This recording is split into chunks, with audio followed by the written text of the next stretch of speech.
Welcome to a special edition of the Referrals Podcast. Introducing our new Daily Dose. We've assembled the ultimate crisis response team for your business. Generous leaders from around the globe teaming up to teach, guide, and lead you through this time of isolation and quarantine. Now, let's meet your host, Michael J. Maher. Hey everybody, this is Michael J. Maher with another episode of the Daily Dose. Can you believe 2 weeks of the Daily Dose, 2 weeks of this amazing opportunity and of course, this amazing, unbelievable time in our lives. And I will tell you what a special treat we have today. Today, we have one of my favorite people in the world, the Go-Giver himself. We have Bob Burg here today. And before I get to him, I've got to do the Friday's announcements, but I'm going to do these as quickly as possible just so that everybody is up to date. Because here's the thing, this is the daily dose of positivity and productivity. So we want to stay productive through this. I know you've had bad days. I know you've had good days. I've had bad days. I've had good days. And guess what? We just need to kind of finish strong for this week. So here are the announcements. First of all, for those of you that haven't gotten into 30 mornings, which is 30 days, 30 mornings, you are going to design your ultimate morning ritual. We do have a few seats left for that. Go to 30mornings.com or 30mornings.com or 30ams.com. Go to 30mornings.com. Can you change your life in 30 mornings? Yes, you can. Design your ultimate morning ritual. Very important in today's environment. The time management class, the Zoom class, and the grading class, we will all have links for you to sign up for those so that you can get in and learn more about those three things. Also, quickly, we now have, along with Todd Duncan and Bob Burg and Nick Santonastaso and others, Roger Savvy, who is basically the South African Tony Robbins, is going to be on the Daily Dose. Barry Habib, which is one of the best economists in the world, is going to be on the Daily Dose. Tim Brahim, who was a former owner of the Loan Toolbox and an amazing thought leader, is going to be on a future Daily Dose as well. We also have EIDL and PPP CARES stimulus package experts who are going to be on so that you make sure you fill out that application correctly and get that money that you've earned and that you deserve.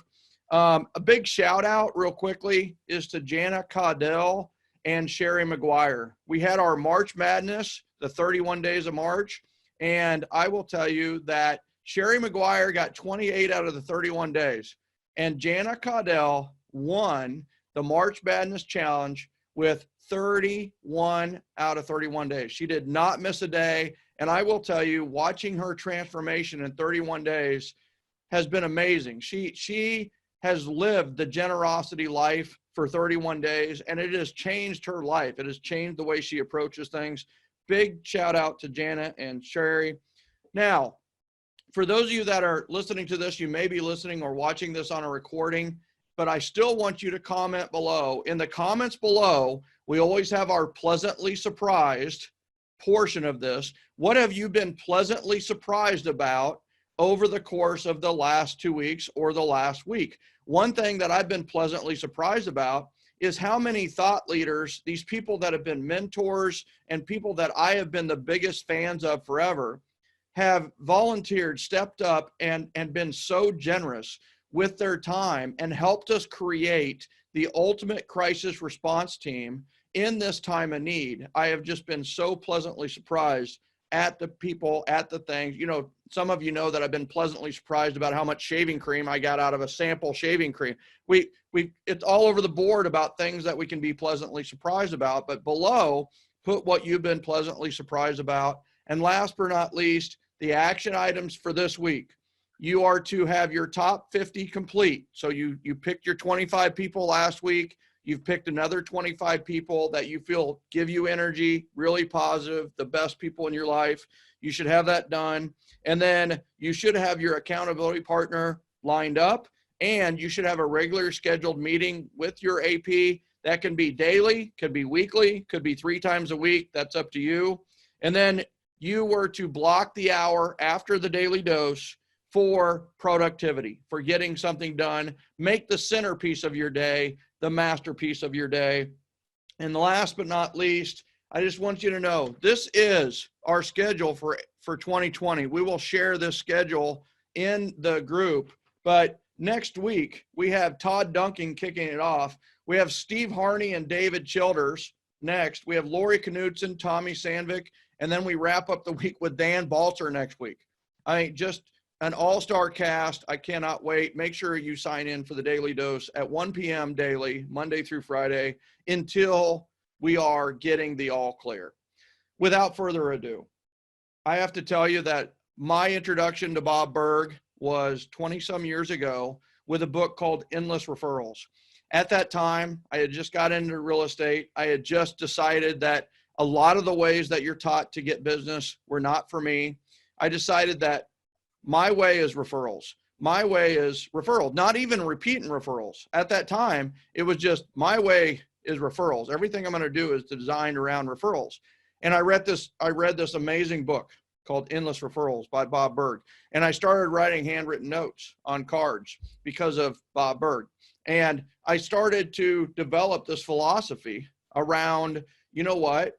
I'm going to give massive value first everywhere I go. I used to be kind of a tit for tat and a matcher, probably way back when I was probably a taker, but you know, I had a matching phase in my life. And then it was just like, you know what, I'm just going to give freely. And I have to tell you that one of the biggest influences in my life and for my philosophy in life is this man that you're about to hear from today. So without further ado, Bob Burg, welcome to the Daily Dose of Positivity and Productivity. Well, thank you, Michael. I just listened to that. I can't tell you how good that makes me feel. You certainly very quickly became the master at referrals, and it's hard for me to believe you were ever a taker or a matcher, because you're the walking embodiment of what we would call a go-giver. So, well, thank you. And I learned from you, right? I mean, the Endless Referral led to reading books like The Go-Giver. You know, how many copies has The Go-Giver now sold? It's somewhere over 950,000 now. We're saying 950,000 because we want to go low but we're looking for it to get to that million mark pretty soon. Nearly a million sales. And if for those of you that are listening to this, if you have not read The Go-Giver or Endless Referrals, you can get it by ebook through Amazon or at burg.com in a heartbeat. And you also have the audible version of both of those. I encourage everyone to that's your follow-up action item from this. You will be a better human being after reading those two books. I truly believe that. Very kind. And, you know, as we make our way through this current situation, right? We are on lockdown. We're not stuck at home. We're safe at home. We're putting all the positive spins we can on what's going on. You know, what have your basic thoughts been about this from the beginning and up to now? And I tell you, you know what I love about this, Bob?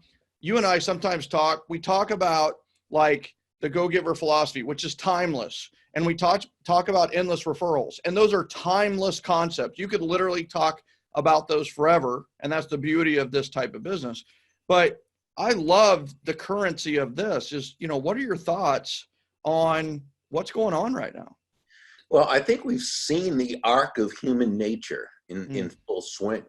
When this first started, we saw kind of some of the yucky aspects of human nature. We saw people panicking. We saw people hoarding stuff. We saw people kind of putting their interests first and at the expense of others. Right. There were even people calling for panic in order to get people to take us seriously. There was one columnist, and I felt so bad about this because it's a columnist who, while I sometimes agree with her and sometimes don't about politics, right. I always respect her thought processes. And when she in her article called for panic, and what she meant was take it seriously. Right. That's what she should have said. Right. Yeah. Words matter. Words right? matter. Words matter. Yeah. An expert, right. Yeah. And because there's never a time for panic. Panic by its very nature means that there's an attachment to something. When you're attached, it means your emotions have taken over, that they've taken control of you. Right. And when our emotions control us, that creates the environment for a negative decision-making process. Yeah. And 100%. right. So no, not panic. And she has such a large audience that's saying that I felt bad that she did that. Because again, she's usually, I love her thought processes. But then we started to see a shift, and people, as humans will do, they say, okay, this is what it is. Yeah. And now, and successful people, and Michael, this, successful people deal in truths. They don't try to deny truths, whether it's human nature, physical nature, spiritual nature, monetary nature, what have you. They deal in truths. Now, that doesn't mean they just accept it as it is and don't try to build. No, right. You deal with the truth so that you can take it now and move it to the next level of success. And now you started to see people say, okay, what can we do to help this situation? Then you started seeing people make sure their neighbors were taken care of, that they were making calls to elderly people and making sure they were all right, and that they were that they knew they could call if there was an issue. A friend of mine, Belinda Prime, was saying that in her neighborhood, they have a thing where people are putting green colored cardboard in their windows so that when people are going out to shopping, if they see green, they know everything's okay. But if someone has a red colored cardboard, they know that they need something. Either they're in trouble, or they need some food, or they need, you know what I'm saying? So it's red cardboard and green cardboard. And if it's red, then you know that they need help. You need to either email them or call them, exactly. or figure out a way to what do they need, right? It might just be they need some food when you're going to the store, but it might also mean that there's something that they really need. So and you see people, and you see it on a macro level. I mean, you see someone like Ray Dalio and his wife pledging $2 billion to healthcare workers to make sure that they're paid for what they do. Of course, we see the healthcare workers who are out there, the true heroes of society. True. Okay, and we see people who are reading. I'm trying to think of her name, and I apologize that I'm not remembering her name right now, but she's a account exec with AT&T, and what she's been doing is at lunch, to give parents a break who have small kids, she's reading children's stories, and she's dressed up as Elsa from Frozen. Yeah. You know what I'm saying? Yeah. So people are doing all sorts of things to make sure, and of course, you lead the field when it comes to looking for ways to bring value to others, and so I think we're really seeing the good, and that tends to be the arc. Sometimes things set in and it's not, but then people get it together and they start living in the solution more. Yeah, thank you. I was just talking to a gentleman yesterday, and he was just saying, I mean, he complimented me on, when the fire broke out and everybody's running from the fire, Michael, you turned and ran towards the fire to see how you could help. And that was this guy is prone to compliments, right? He's always looking to compliment. And that's one of the reasons I love him. And that's one of the reasons he's one of the greatest thought leaders around is because he's always looking for the positive in people. But I have to tell you, last night I was kind of thinking about that. It's like, I'm not that brave. I'm not that brave. I did what I could. But it's like, Bob, what you just said, it's like, can you imagine being a nurse practitioner and being at home and knowing that your shift's at 3:00 and knowing you have to go to the hospital at 3:00? I mean, that's running towards the fire. Yes, it is. That's really running toward the fire. So, the nurse and the health practitioners, even there was a guy who helped a bunch of people move out of the University of Georgia. Well, it come to find out this gentleman has gotten the virus, and he was just there to help, and he was just there to help him move. And it's one of those where it's like, there are a lot of heroes, and it doesn't mean putting yourself in the fire, but do what you can, do what you can. And one of those, like you said, I have to tell you, I love the green cardboard, red cardboard. We're going to do something like that for our neighborhood. Now, it may not be adopted, but at the very least, we're going to suggest it. And say, you know what, we do go out occasionally to get things, and if we can get something, then let us know. So I love that. Yeah. I just the woman's name who does the AT&T person, Susan Ford, F-O-R-D-E, Lawson. Okay. And she has she's doing this on Facebook. I think she's doing these as Facebook Lives. Okay. Let me just click on, and if you go to facebook.com/Hello Princess 2020, okay, I think that will they'll see that. So, but it's just really cool what she's doing, and yeah, I hope she's having better luck with Facebook Live than we did today. So, well, yeah. So Ford Lawson, AT&T executive, reads books to children. Go to facebook.com and then look for Hello Princess 2020. Bob, I love that. And so what are some of the ways that entrepreneurs and salespeople can bring value to their prospects, customers, clients, former clients in a situation where, we're currently, we feel like we're at a standstill, Yeah. Well, I think one of the things we can do is reach out genuinely and authentically to people, not in a way, my friend Bruce Turkel, who was big in advertising and PR for a long time, Turkel Brands. He did a blog post about the difference. He was noticing all the emails he was getting from companies that, he's on their mailing list, people who he's on their mailing list. And he said it was such a big difference when you'd see some that looked more like they were written from the company attorney in compliance, right? And others were personal and warm and friendly. So we need to remember when we do reach out, whether it's by email or or even a text, or however the relationship is with that person, that we make sure that we don't just go through the motions, that we make it personal, that we make it warm. If you have someone, here, another great idea, Richard Weilman, who does a lot of work with financial advisors, talked about, if you can, sort of like Susan Ford Lawson, if you can find a way to whether a comedian maybe, who you can have them engage them to do 30 minutes of clean humor, on a video platform, or a magician.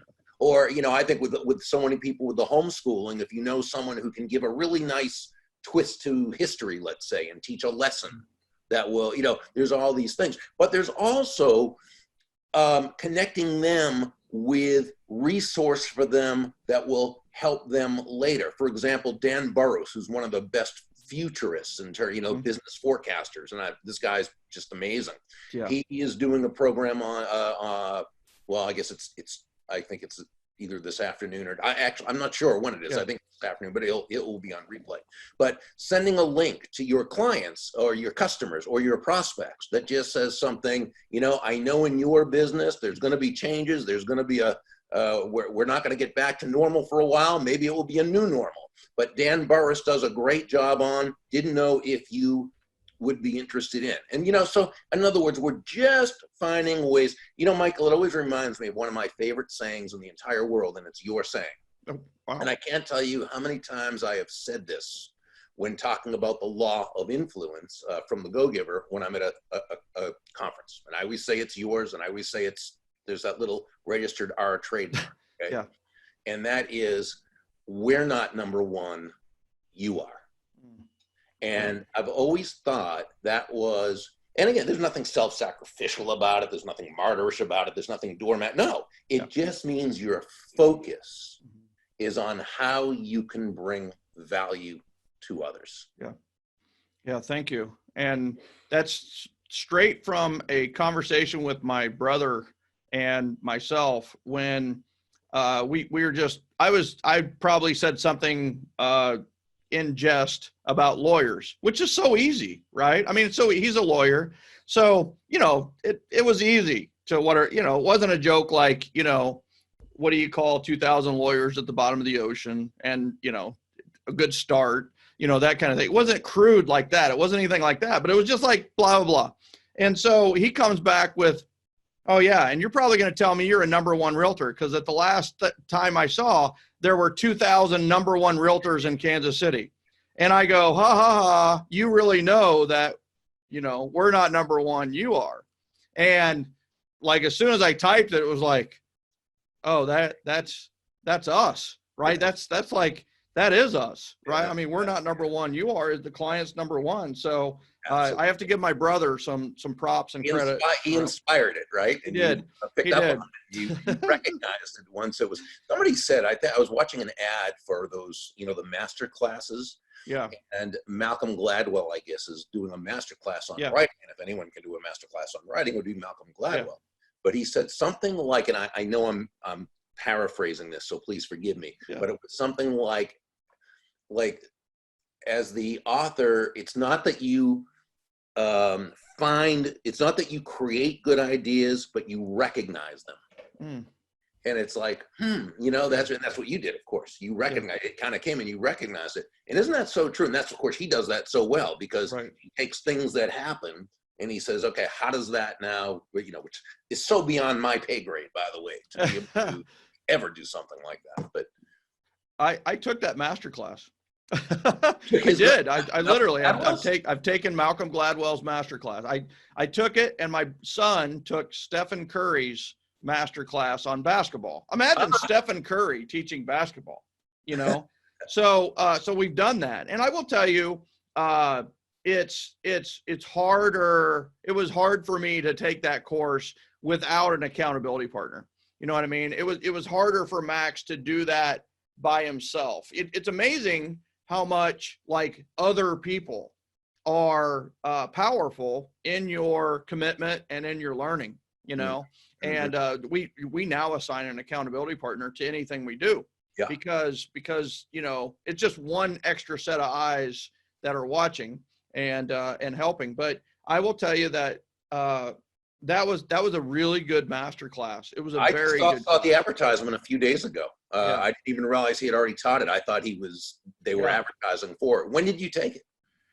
Probably 12 to 18 months ago. Oh, so this has been on. Okay. So I thought I was like coming up with this new news. Okay. But well, I mean, the master class, the entire series, there's hundreds of master classes within that realm, that world.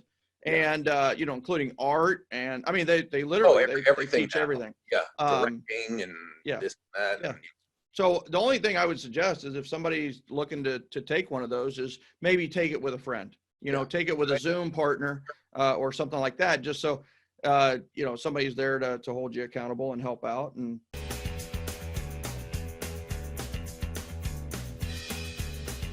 are you enjoying the Daily Dose? Want to connect with thousands of other business owners that are winning the referral game while working from home right now? Head over to the Generosity Generation Facebook group. Connect with leaders, visionaries, and business owners from all over the world. Go to www.joingengen.com. That's www.joingengen.com.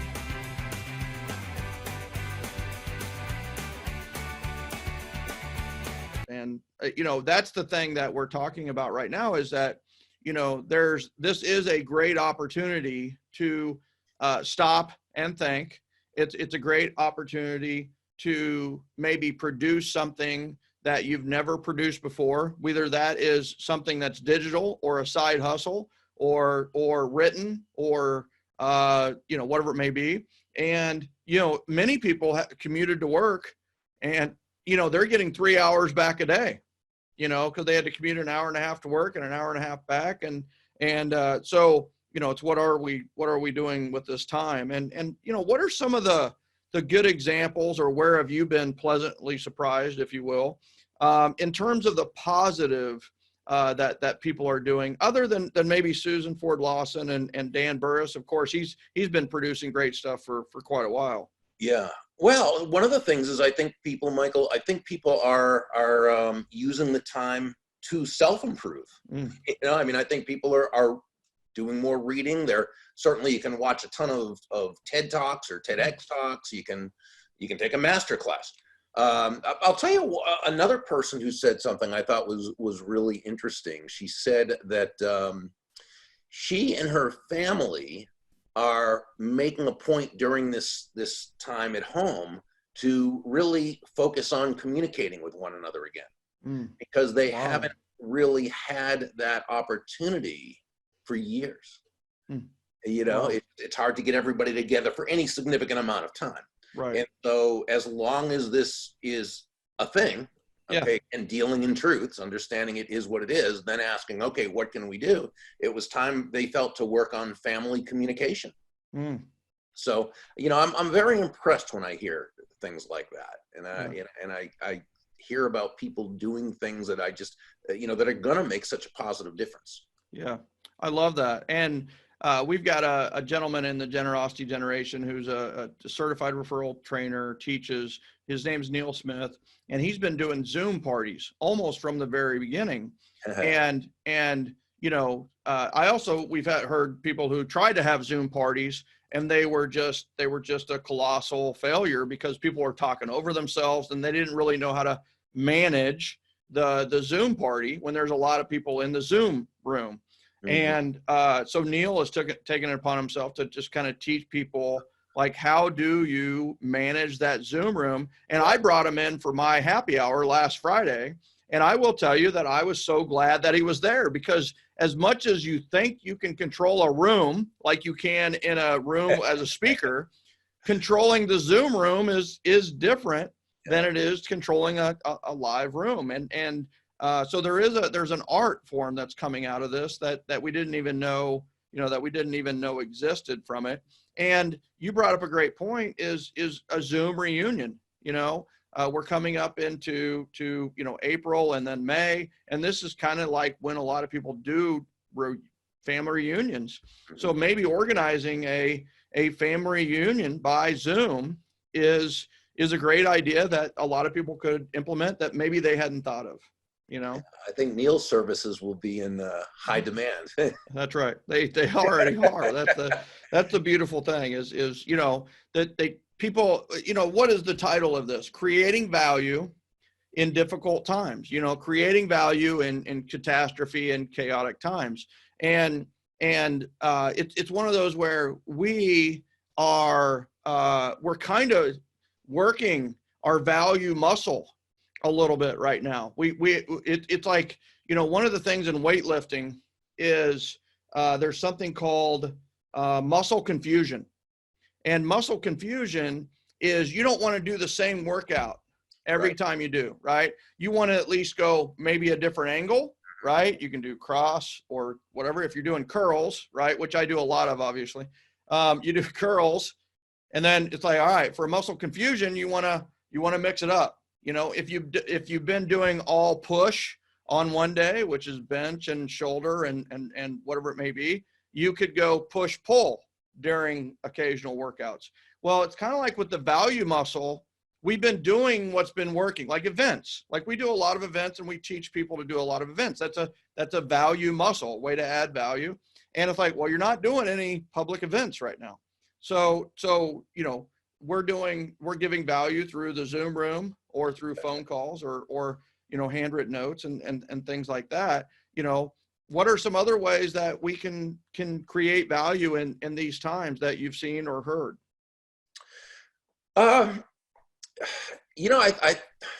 There's probably tons of them.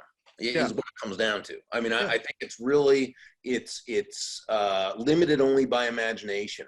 But I think that when we look at some of the elements of value that we can provide, and we think about excellence and consistency and attention and empathy and appreciation, I think when we utilize those in any communication, when we reach out to anyone, I think that's always such an important thing. Now, a lot of your viewers and a lot of your members, they have their own teams. That's right. Where they might be having team meetings.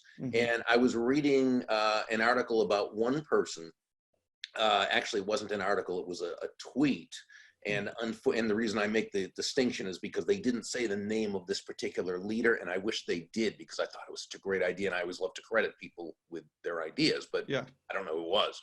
But what happened, I guess, is when he does his team meetings, they're all doing it, of course, remote. He always takes the first few minutes before business to just ask people how they are and really listen to them. And what he's doing is he's authentically caring about them. And it's not just a matter of keeping up on business. It's not just a matter of, it's a matter of everybody on the team knowing that they are valued human beings. Yeah. And I think that's, another one of those ways we add value. It's another one of those ways we bring value. It's by, that's a form of excellence. And we do it consistently, and we do it by paying attention to the person more than just a number. We show empathy, that genuine caring about what they, and gratitude, appreciation. It's letting them know how appreciated they are. And I think of, we both know how important trust is in any kind of relationship, as leaders, as salespeople, as entrepreneurs. And I always think of, Simon Sinek's book, Leaders Eat Last, where he defined trust as the, as a matter of fact, I have it, I forgot one word on it, and I want to make sure I get it right. Yeah, trust is the biological reaction to the belief that someone has our well-being at heart. Now, if you take that and you break it up, okay, and again, I'm just going to make sure that trust is the biological reaction. So it's biological, okay, it is part of us. And it's a reaction. Now, usually a reaction isn't good. We make the distinction between react and respond, okay? Because react is just, and respond is your thing. But in this case, it's a reaction. Sometimes so it's not logic. Right. It's not. Right. It's an emotion. It is an emotion. It's a biological reaction to the belief, which doesn't mean it's true. And that's why it's so important to be authentic. So it is true, right? Yeah. To the belief that someone has our well-being, okay, our well-being. They want the best, okay, at heart, okay? And when you do this, when you are authentic about that kind of caring, and you communicate it through what you say, sure, what you do, sure, but really who you are, Yeah. I think people get that. That's so powerful. It's amazing how all of it works together, being authentic. And what's amazing is that it used to be that sales was so hard. It used to be these techniques, these scripts, these dialogues that you had to practice at 6 o'clock every single morning. And it was these manipulations, and it was the A through Z closes that you had to remember. And like all of that is out the window. It's what you just said is, how hard is it to ask somebody how they're doing? And you can say, how you feeling? Or you can say, what are you thinking? One of those two is going to click. People are either thinkers or feelers. We're all thinkers or feelers. And some people are really strong feelers and not so much thinkers. And then you got people that are really strong thinkers and not so much feelers, So how are you feeling? What are you thinking? And just listen and I've taken so many notes on this conversation. It's not even funny, just from the sake of, there's a Chinese proverb that says the faintest ink is stronger than the strongest memory, and so I want to remember this, I want to remember this forever. And it's one of those where it's that is the thing, right? Is what do leaders do? They get onto the morning, we have a morning huddle, and have I asked every time, how's everybody feeling? What's everybody thinking? No, a lot of times I jump on and it's like, here are the 11 things we got to get done. So let's go. So, having that part of it. And then another tweak on that is starting with highlights. What's the highlight of your day yesterday? For weekly, we do what's the highlight of your week, and people share, their weekly highlight. And then we do a monthly roundup at the end of the month, which we'll be doing this next week. And it'll be, all right, what was your highlight of March? And doing those highlights. And just too often we're critical and we're always thinking about the next to do. And we need to celebrate, so listen, celebrate. How hard is that? We're geared to do that. We just need to be reminded to do it. Yeah. I love that. Any advice or suggestions for, keeping ourselves up and emotionally functional at this rather difficult time? And the thing about that, Bob, is the worst is yet to come. Many people had enough to make it through March.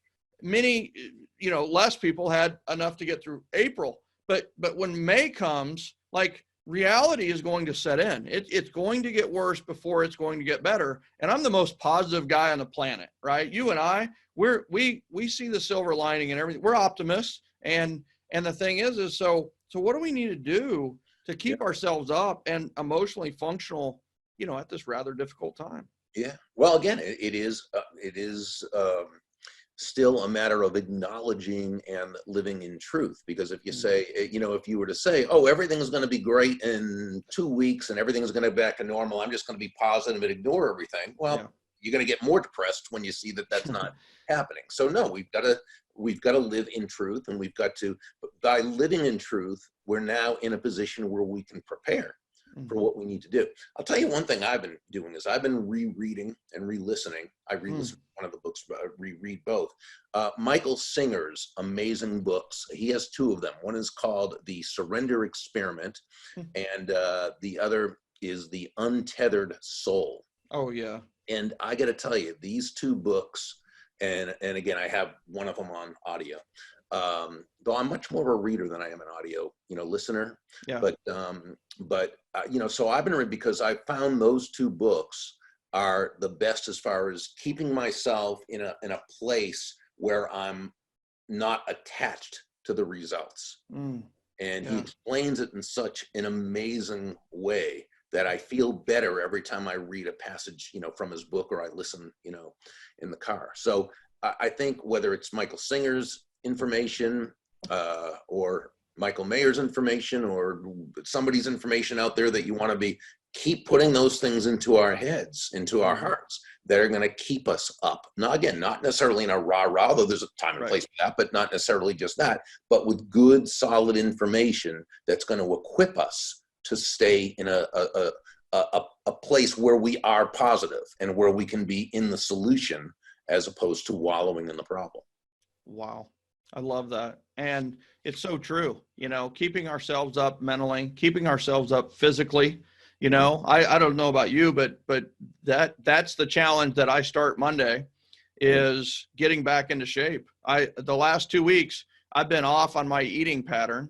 Yeah. So I've eaten a lot more bread. I've eaten more bread in the last 2 weeks than I've eaten in the last probably 2 years. And that's not even an exaggeration. So, but I'm feeling it. It's like I had a headache yesterday.